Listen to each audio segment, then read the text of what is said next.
Indus water treaty. So Indus water ಟ್ರೀಟಿಯನ್ನು ಭಾರತ ಉಲ್ಲಂಘನೆ ಮಾಡಿದೆ ಅಂತೇಳಿ ಪಾಕಿಸ್ತಾನ ಆರೋಪ ಮಾಡಿತು. ಇದು ಅರ್ಥ ಆಗ್ತದೆ. Let's go back to the basics. Okay ನೋಡಿ, ಇದನ್ನು ಇಂಡಸ್ ಬೇಸಿನ್ ಸಿಸ್ಟಮ್ ಅಂತ ಕರೀತಾರೆ, Indus river system. Okay, so Indus ನದಿ ನೀರಿನ ವ್ಯವಸ್ಥೆ. ಇಲ್ಲಿ ಇಂಡಸ್ ಅನ್ನೋದು ನದಿ, ಇದು ಇಟ್ಸ್ ಒನ್ ರಿವರ್. ಇನ್ನು ಮಿಕ್ಕಿದ್ದೆಲ್ಲ ಅದರ ಟ್ರಿಬ್ಯೂಟರೀಸ್, ಉಪನದಿಗಳು. Indus is the main river, ಮಿಕ್ಕಿದ್ದೆಲ್ಲ ಅದು ಉಪನದಿಗಳು. ಓಕೆ, ಸೊ ಇಂಡಸ್ಸನ್ನು ನಾವು ಟ್ರಾನ್ಸ್ಬೌಂಡ್ರಿ ರಿವರ್ ಅಂತ ಕರಿತೀವಿ. ಟ್ರಾನ್ಸ್ಬೌಂಡ್ರಿ ರಿವರ್ ಅಂದರೆ ಅಂತಾರಾಷ್ಟ್ರೀಯ ನದಿ. ಇಂಡಸ್ ಇವೆಲ್ಲ ಅದರ ಉಪನದಿಗಳು. ಮುಖ್ಯ ನದಿ ಬಂದು Indus. Okay, it's a international river. ನೋಡಿ, ಇದು 47% ಪಾಕಿಸ್ತಾನದಲ್ಲಿ ಇರಿಯುತ್ತೆ, ಅಲ್ಲಿ ಹುಟ್ಟಿ ಇಲ್ಲಿ ಮುಳುಗದ ಒಳಗಡೆ ಇಲ್ಲಿ ಹುಟ್ಟಿ ಚೈನಾದಲ್ಲಿ ಹುಟ್ಟುತ್ತೆ. ಓಕೆ, ನಿಮಗೆ ಅರಬ್ಬಿ ಸಮುದ್ರದಲ್ಲಿ ಮುಳುಗುತ್ತೆ, ಅಲ್ಲಿಂದ ಇಲ್ಲಿ ಒಳಗಡೆ. ಚೈನಾದಲ್ಲಿ ನಿಮಗೆ ಜಸ್ಟ್ 8% ಟಿಬೆಟ್. ಓಕೆ, ಚೈನಾದಲ್ಲಿ ಬರೀ 8%, ಇಂಡಿಯಾದಲ್ಲಿ 39%. ಸೊ ಪಾಕಿಸ್ತಾನದಲ್ಲಿ 47%, ಅಫ್ಘಾನಿಸ್ತಾನಲ್ಲಿ 6% ಹರಿಯುತ್ತೆ. ಆಯಿತಾ? ಸೊ ಅತಿ ಹೆಚ್ಚು ಈ ನದಿಗಳು ಹರಿಯೋದು ಪಾಕಿಸ್ತಾನದಲ್ಲಿ, 49%. ಏನ್ರಿ? ಸರಿ, ಈಗ ಈ ನದಿಗಳು ಓಕೆ ಭಾರತದಲ್ಲಿ ಹಾದು ಹೋಗ್ಬೇಕಾದ್ರೆ ಯಾವ್ಯಾವ ರಾಜ್ಯಗಳ ಮುಖಾಂತರ ಹಾದು ಹೋಗ್ತವೆ? ನೋಟ್ಸಲ್ಲಿದೆ, ತಲೆ ಕೆಡಿಸ್ಕೊಬೇಡಿ, ಎವ್ರಿಥಿಂಗ್ ಇಸ್ ಇನ್ ನೋಟ್ಸ್. ಅರಣ್ಯ ಸಾಧನ ಭಾಗ 2. ಓಕೆ, ಸರಿ. ಇಂಡಿಯಾದಲ್ಲಿ ಜಮ್ಮು ಕಾಶ್ಮೀರ, ಹಿಮಾಚಲ್ ಪ್ರದೇಶ, ಪಂಜಾಬ್, ರಾಜಸ್ಥಾನ, ಹರಿಯಾಣ, ಛತ್ತೀಸ್ಗಢ. ಗುಜರಾತ್ ಅಂತ ಬರೆದ್ಬಿಟ್ಟಿರ ಆಮೇಲೆ ಅಲ್ಲ, ಬರೀಬೇಕು ಅಂತ ಅನಿಸುತ್ತೆ, ಯಾಕೆಂದರೆ ಈ ಕಡೆ ವೆಸ್ಟ್ ಫ್ಲೋಯಿಂಗ್ ಆಗಿರೋದ್ರಿಂದ ಗುಜರಾತ್ ಅಂತ ಬಂದ್ಬಿಡುತ್ತೆ, ಬರೆಯಂಗಿಲ್ಲ. ಸೊ ಜಮ್ಮು ಕಾಶ್ಮೀರ, ಹಿಮಾಚಲ್ ಪ್ರದೇಶ, ಪಂಜಾಬ್, ರಾಜಸ್ಥಾನ, ಹರಿಯಾಣ, ಚಂಡೀಗಢ ಇಷ್ಟು ರಾಜ್ಯಗಳಲ್ಲಿ ಹರಿಯುತ್ತೆ. ಓಕೆ, ಇಂಡಸ್ ನದಿಗೆ 5 ಉಪನದಿಗಳಿದ್ದಾವೆ. ನಿಮಗೆ ಕಾಣುತ್ತಾ ಇದು ಒಂದು ಲೆವೆಲ್ಲಿಗೆ? ಓಕೆ, ನೋಡಿ, ಕಾಣಲಿಲ್ಲ, ನಾನೇ ಹೇಳ್ತೀನಿ. ಇಲ್ಲಿ ಝೇಲಂ, ಚೇನಬ್, ರಾವಿ, ಬಿಯಾಸ್, ಸಟ್ಲೆಜ್. ಓಕೆ, 1 2 3 4 5. ಓಕೆ, ಅಲ್ಲಿ ಕಾಣಲಿಲ್ಲ ಅಂದರೆ ಏನಂತ ಇಲ್ಲಿ ಕಾಣುತ್ತೆ. ಓಕೆ, ಝೇಲಂ, ಚೇನಬ್, ರಾವಿ, ಸಟ್ಲೆಜ್, ಬಿಯಾಸ್. ಓಕೆ, ಈ 5 ನದಿಗಳದು. ಓಕೆ, ಇಲ್ಲಿ ನಿಮಗೆ ಈ ನಿಮ್ಮ ನೋಟ್ಸಲ್ಲಿ ಹಾಕಿರ್ತಾರೆ, ಉಗಮ ಸ್ಥಾನ ಮತ್ತು ಸಂಗಮ ಸ್ಥಾನ ಹಾಕಿರ್ತೇವೆ. ಎಲ್ಲಿ ಹುಟ್ಟುತ್ತೆ, ಎಲ್ಲಿ ಮುಳುಗುತ್ತೆ. 5 ನದಿಗಳು ಉಗಮ ಸ್ಥಾನ, ಸಂಗಮ ಸ್ಥಾನ.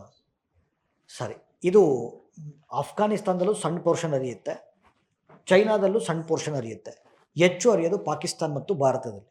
ಓಕೆ, ಟ್ರಾನ್ಸ್ಬೌಂಡ್ರಿ ರಿವರ್ ಆದ್ದರಿಂದ ಇಂಡಸ್ ರಿವರು ಓಕೆ ಒಂದು ಅಂತಾರಾಷ್ಟ್ರೀಯ ನದಿ ಆದ್ದರಿಂದ ನದಿ ನೀರಿನ ಹಂಚಿಕೆಗೆ ಸಂಬಂಧಪಟ್ಟಂತೆ ಭಾರತ ಮತ್ತು ಪಾಕಿಸ್ತಾನ ಒಂದು ಒಪ್ಪಂದವನ್ನು ಸೈನ್ ಮಾಡಿದೆ. ಇದನ್ನು ಇಂಡಸ್ ವಾಟರ್ ಟ್ರೀಟಿ ಅಂತ ಕರೀತೀವಿ. Okay, so Indus water treaty okay sign ಮಾಡಿದ್ದು 1960ರಲ್ಲಿ ಅವತ್ತಿನ ಪ್ರಧಾನಮಂತ್ರಿಯಾದಂಥ ಪಂಡಿತ್ ಜವಾಹರ್ಲಾಲ್ ನೆಹರು ಮತ್ತು ಪಾಕಿಸ್ತಾನದ ಅಧ್ಯಕ್ಷರಾದಂಥ ಆಯೂಬ್ ಖಾನ್ ಅವರ ನೇತೃತ್ವದಲ್ಲಿ ಇಂಡಸ್ ವಾಟರ್ ಟ್ರೀಟಿ ಸೈನ್ ಆಯಿತು. ಇದನ್ನು ಮಧ್ಯಸ್ಥಿಕೆ ವಹಿಸಿದ್ದು ವರ್ಲ್ಡ್ ಬ್ಯಾಂಕ್ ಆಯಿತು. ಈ ಟ್ರೀಟಿ ಏನು ಹೇಳುತ್ತೆ ನೋಡಿ, ಇಂಡಸ್ ವಾಟರ್ ಟ್ರೀಟಿ ಏನು ಹೇಳುತ್ತೆ? Listen to be very very careful. ಆಯಿತಾ? ಈ ಟ್ರೀಟಿ ಏನು ಹೇಳುತ್ತೆ?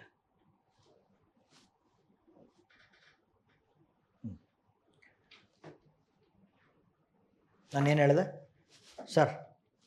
1947 ಸ್ವಾತಂತ್ರ್ಯ ಸಿಕ್ಕ ಮೇಲೆ 2 ದೇಶಗಳಾಯಿತು, ಒಂದು ಭಾರತ, ಇನ್ನೊಂದು ಪಾಕಿಸ್ತಾನ. ಆಯಿತಾ? ಸೊ ಈ ಇಂಡಸ್ ನದಿ ಮತ್ತು ಅದರ ಉಪನದಿಗಳ ನದಿ ನೀರಿನ ಹಂಚಿಕೆಗೆ ಸಂಬಂಧಪಟ್ಟಂತೆ ಅವತ್ತಿನ ಪ್ರಧಾನಮಂತ್ರಿಯಾದಂಥ ಜವಾಹರ್ಲಾಲ್ ನೆಹರು ಮತ್ತು ಪಾಕಿಸ್ತಾನ ಅಧ್ಯಕ್ಷ ಆಯೂಬ್ ಖಾನ್ ನೇತೃತ್ವದಲ್ಲಿ 1960ನಲ್ಲಿ ಇಂಡಸ್ ವಾಟರ್ ಟ್ರೀಟಿ ಸೈನ್ ಆಯಿತು. ಟ್ರೀಟಿ ಏನು ಹೇಳುತ್ತೆ? ಓಕೆ ನೋಡಿ, ಇದರಲ್ಲಿ 3 ನದಿ, ಕರೆಕ್ಟಾಗಿ ಮ್ಯಾಪ್ ಗಮನಿಸ್ಬೇಕು ಯಾವ್ಯಾವುದು ಅಂತ. ಇಂಡಸ್ಸು, ಚೇನಬ್ಬು, ಝೇಲಮ್ಮು ಇದು ಪಾಕಿಸ್ತಾನ. ಇಂಡಸ್ಸು, ಚೇನಬ್ಬು, ಝೇಲಮ್ಮು ಪಾಕಿಸ್ತಾನದು. ರಾವಿ, ಬಿಯಾಸ್, ಸಟ್ಲಜ್ ಇದು ಭಾರತದ್ದು. 3 ನದಿ ಅವ್ರಿಗೆ ಕೊಟ್ಟರು, 3 ನದಿ ನಮಗೆ ಕೊಟ್ಟರು. ಆದರೆ ಇಂಡಸ್, ಚೇನಬ್, ಜೇಲಂ ಆಯಿತಾ, ಈ 3 ನದಿಗಳು ಹರಿಬೇಕಾದ್ರೆ, ಭಾರತದಲ್ಲಿ ಹರಿಬೇಕಾದ್ರೆ ಸರ್ ಆ ನೀರನ್ನು ಭಾರತ ಬಳಸ್ಕೋಬೋದು. ಬಟ್ ತಡೆದು ನಿಲ್ಸಂಗಿಲ್ಲ. ಓಕೆ, ಸೊ ನೀವು ಅಗ್ರಿಕಲ್ಚರ್ಗಾರು ಬಳಸ್ಕೊಳ್ಳಿ, ಕುಡಿಯೋ ನೀರಿಗಾರು ಬಳಸ್ಕೊಳ್ಳಿ, ಆಯಿತಾ, ಅಥವಾ ಹರಿಯುವ ನೀರಲ್ಲಿ ಎಲೆಕ್ಟ್ರಿಸಿಟಿನಾರು ಪ್ರೊಡ್ಯೂಸ್ ಮಾಡ್ಕೊಳ್ಳಿ. ಬಟ್ ತಡೆದು ನಿಲ್ಸಂಗಿಲ್ಲ. ಯಾವುದು? ಈ 3: ಇಂಡಸ್, ಚೇನಬ್, ಜೇಲಂ. ಓಕೆ, ಸೊ ನೋಡಿ ಪ್ಲೀಸ್, ಭಾಳ ಕ್ಲೀನಾಗಿ ಹೇಳಿದ್ದಾರೆ. ಓಕೆ, ಆ 3 ಇಂಡಸ್, ಚೇನಬ್, ಜೇಲಂ ನೀವು ಎಷ್ಟು ಬೇಕಾದ್ರೂ ಯೂಸ್ ಮಾಡ್ಕೊಳ್ಳಿ. ಓಕೆ, ಮತ್ತು ಹರಿಯುವ ನೀರಲ್ಲಿ ಎಲೆಕ್ಟ್ರಿಸಿಟಿ ಪ್ರೊಡ್ಯೂಸ್ ಮಾಡ್ಕೊಳ್ಳಿ, ರನ್ ಆಫ್ ವಾಟ್ರಲ್ಲಿ, ಬಟ್ ಸ್ಟಾಪ್ ಮಾಡೋಂಗಿಲ್ಲ. ಅದು ಬಿಟ್ಟರೆ ರಾವಿ, ಬಿಯಾಸ್, ಸಟ್ಲಜ್ ನೀವೇನು ಬೇಕಾದ್ರೂ ಮಾಡ್ಕೋಬೋದು. ಅಂದರೆ ಡೈರೆಕ್ಟಾಗಿ ಏನು ಹೇಳಕತ್ತಾರೆ ಗೊತ್ತವ್ರು, ರಾವಿ, ಸಟ್ಲಜ್, ಬಿಯಾಸ್ಗೆ ನೀವು ಡ್ಯಾಮ್ ಕನ್ಸ್ಟ್ರಕ್ಟ್ ಮಾಡ್ಬೋದು. ಆದರೆ ಇಂಡಸ್, ಜೇಲಂ, ಚೆನಬ್ಗೆ ಡ್ಯಾಮ್ ಕನ್ಸ್ಟ್ರಕ್ಟ್ ಮಾಡೋಕ್ಕೆ ಬರಲ್ಲ. ಅರ್ಥ ಆಗ್ತಿದೇನ್ರಿ? This was Indus water treaty. ಆಯಿತಾ? ಸರಿ, ಈ ಒಪ್ಪಂದವನ್ನು ಇಂಪ್ಲಿಮೆಂಟ್ ಮಾಡೋದಕ್ಕೋಸ್ಕರ ನಾನು ಹೇಳಿದ ಅರ್ಥ ಆಯ್ತಲ್ಲ? ಓಕೆ, ಯಾವ ನದಿ ಯಾರ್ಯಾರಿಗೆ ಅಂತ. ಓಕೆ, ಇದನ್ನು ಇಂಪ್ಲಿಮೆಂಟ್ ಮಾಡೋದಕ್ಕೋಸ್ಕರ ಒಂದು ಸಂಸ್ಥೆಯನ್ನು ಕೂಡ ಹುಟ್ಟಾಕಿದ್ರು. ಅದನ್ನು ಪರ್ಮನೆಂಟ್ ಇಂಡಸ್ ಕಮಿಷನ್ ಅಂತ ಕರೀತಾರೆ. ಈ ಸಂಸ್ಥೆಯಲ್ಲಿ ಆ ದೇಶದ ಪ್ರತಿನಿಧಿಗಳು ಇರ್ತಾರೆ, ಈ ದೇಶದ ಪ್ರತಿನಿಧಿಗಳು ಇರ್ತಾರೆ. ನೋಡಿ ಏನು ಮಜಾ ಇದೆ ಅಂತಂದರೆ, ಈ 6 ನದಿಗಳ ನದಿ ನೀರಿನ ಹಂಚಿಕೆಗೆ ಸಂಬಂಧಪಟ್ಟಂತೆ ಇದುವರೆಗೂ ಒಂದು ಜಗಳನೂ ಆಗಿಲ್ಲ.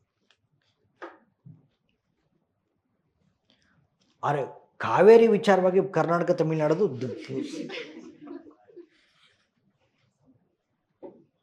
ಆಯ್ತಾ? ಲೆಸನ್ ಯಾಕೆ ಅಂದರೆ ಸರ್, ಈಗ ನೀವು ಹೇಳಿ, ನೀವೇನಾದ್ರು ಪ್ರಬುದ್ಧರಾಗಿ ಯೋಚನೆ ಮಾಡಬೇಕು. ನದಿ ನೀರಿನ ಹಂಚಿಕೆ ವಿಚಾರ ಪೊಲಿಟಿಕಲ್ ಇಶ್ಯೂನ, ಟೆಕ್ನಿಕಲ್ ಇಶ್ಯೂನ?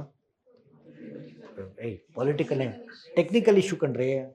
ಓಕೆ, ನೀರು ಎಷ್ಟಿದೆ, ಆ ದೇಶಕ್ಕೆ ಎಷ್ಟು ಕೊಡಬೇಕು, ಈ ದೇಶಕ್ಕೆ ಎಷ್ಟು ಕೊಡಬೇಕು, ಆ ದೇಶಗಳಿಗೆ ಎಷ್ಟು ಬೆಳೆಗಳು ಬೇಕಾಗತ್ತೆ, ಈ ದೇಶಗಳ ಬೆಳೆಗಳು ಎಷ್ಟಿದ್ದಾವೆ, ಎಸ್ ಆರ್ ನೋ. ಆದರೆ ಕಾವೇರಿ ಗಲಾಟೆ ಯಾಕಾಗತ್ತಂದರೆ, ಅದು ಯಾವಾಗಲೂ it is converted technical issue into political issue. ಆದರೆ ಇಲ್ಲಿ ಟೆಕ್ನಿಕಲ್ ಇಶ್ಯೂ ಆಗಿ ಇಟ್ಟಿರೋದ್ರಿಂದ ಯಾವತ್ತೂ ಜಗಳ ಆಗಿಲ್ಲ. ಆಯಿತಾ? ಈ ದೇಶದ ಪ್ರತಿನಿಧಿಗಳಿದ್ದಾರೆ, ಆ ದೇಶದ ಪ್ರತಿನಿಧಿಗಳಿದ್ದಾರೆ, ವರ್ಲ್ಡ್ ಬ್ಯಾಂಕ್ ಅದನ್ನು ಮೀಡಿಯೇಟ್ ಮಾಡುತ್ತೆ, ಬಗೆಹರಿಸ್ಕೊಡುತ್ತೆ. ಮತ್ತು ಒಂದು ರೂಲ್ ಮಾಡ್ಕೊಂಡಿದ್ದಾರೆ, ವರ್ಷಕ್ಕೊಂದು ಸತಿ ಇವ್ರು ಭೇಟಿ ಆಗಲೇಬೇಕು. ಪರ್ಮನೆಂಟ್ ಇಂಡಸ್ ಕಮಿಷನ್ನ ಸದಸ್ಯರು ವರ್ಷಕ್ಕೊಮ್ಮೆ ಭೇಟಿ ಆಗಲೇಬೇಕು. ಆಯಿತಾ? ಬಟ್ ಟು ಬಿ ಫ್ರ್ಯಾಂಕ್, ಆಯಿತಾ, ಇಂಡಸ್ ವಾಟರ್ ಟ್ರೀಟಿನ ಯಾವಾಗಲೂ ವೈಲೇಟ್ ಮಾಡಿರೋದೇ ಭಾರತ. ಆಯಿತಾ? ಯಾಕೆ ಏನು ಮಾಡಿದ್ದೀವಿ ಅಂತಂದರೆ, ಓಕೆ, ಅವ್ರು ಹೇಳಿದ್ದಾರೆ ಇಂಡಸ್ಸು, ಚೇನಬ್ಬು, ಜೇಲಂಗೆ ಡ್ಯಾಮ್ಸ್ ಕನ್ಸ್ಟ್ರಕ್ಟ್ ಮಾಡಬಾರ್ದು ಅಂತ. 11 ಡ್ಯಾಮ್ ಕನ್ಸ್ಟ್ರಕ್ಟ್ ಮಾಡಿದ್ದೀವಿ, ಒಂದಲ್ಲ 11. ಓಕೆ, ಯಾವಾಗೆಲ್ಲ ಭಯೋತ್ಪಾದನೆ ಆಗುತ್ತೋ, ನೋಡಿ ಟೆರರಿಸ್ಟ್ ಅಟ್ಯಾಕ್ ಆಗುತ್ತೋ, ಪಟ್ಟಣ ಡ್ಯಾಮ್ ಕ್ಲೋಸ್ ಮಾಡ್ತೀವಿ. ಓಕೆ, ಪುಲ್ವಾಮಾ ಅಟ್ಯಾಕ್ ಆದಾಗ, ಪಹಲ್ಗಾಮ್ ಅಟ್ಯಾಕ್ ಆದಾಗ, ಓಕೆ, ಅಥವಾ ತಾಜ್ ಹೋಟೆಲ್ ಮೇಲೆ ಅಟ್ಯಾಕ್ ಆದಾಗ, ಪ್ರತಿ ಸತಿ ಯಾವಾಗೆಲ್ಲ ಪಾಕಿಸ್ತಾನ ಟೆರರಿಸ್ಟ್ ಅಟ್ಯಾಕ್ ಮಾಡಿಸುತ್ತೋ ಅವಾಗೆಲ್ಲ ಡ್ಯಾಮ್ ಕ್ಲೋಸ್ ಮಾಡ್ತೀವಿ. ಸೊ ಇದನ್ನು ನಾನೇ ಹೇಳ್ತೇನೆ, ಇಂಡಿಯಾ ಇಸ್ ವೈಲೇಟೆಡ್ ಪರ್ಪಸ್ಫುಲ್ಲಾಗಿ, ಬಿಕಾಸ್ ಪಾಕಿಸ್ತಾನಕ್ಕೆ ಬುದ್ಧಿ ಕಲಿಸ್ಬೇಕು ಅನ್ನೋ ಇದೊಂದು ಮಾರ್ಗ. ಸರಿ, ಈಗ so why it is A news ಅಂತ ಒಂದು ಸತಿ ನೋಡ್ಬಿಡಿ. ಎಸ್, ಓದಿದೆ.